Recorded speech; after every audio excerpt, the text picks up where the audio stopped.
మిర్చి పంట ఈసారి రైతులకు ఇబ్బంది జరుగుతుంది, మద్దతు ధర ఇవ్వమంటే పక్క రాష్ట్ర ముఖ్యమంత్రి చంద్రబాబు నాయుడు ఏమో పోయిండు ఢిల్లీకి, తమిళనాడు ఎంతో కొంత మిర్చి రైతులకు లాభం చేయాలని. మన రాష్ట్ర ముఖ్యమంత్రి మాత్రం ఏది పట్టనట్టు ఉండిపోయాడు. కాబట్టి మా నిజామాబాద్ పసుపు రైతులకు కూడా 12,000 మద్దతు ధర ఇస్తామని ఇలా చెప్పిండు, కానీ ఎక్కడ కూడా ఇయ్యనటువంటి పరిస్థితి ఉంది. ఈ మద్దతు ధర పక్కన అట్లా పెడితే పంట బీమాకు మహాత్మా గాంధీ గ్రామీణ ఉపాధి హామీ పథకంతో లింక్ చేస్తామని చెప్పారు. ఈ సీఎం గారి సంగతి మీకు తెలుసు, ఎప్పుడు ఫ్లైట్ మోడ్లోనే ఉంటాడు. హాఫ్ సెంచరీ దాటిపోయింది ఢిల్లీకి పోవటి, 50 సార్లకు ఎక్కువైంది.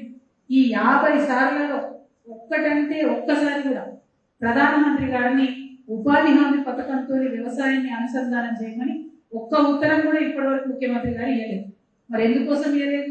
మీరు ఇచ్చినటువంటి మేనిఫెస్టో, మీరు ఇచ్చినటువంటి రైతు డిక్లరేషన్, రాహుల్ గాంధీ గారు వచ్చి ఇక్కడ మాట్లాడినటువంటి మాటలు అన్నీ కూడా మోసమేనా అని చెప్పి ముఖ్యమంత్రి గారిని నేను ప్రశ్నిస్తా ఉన్నాను.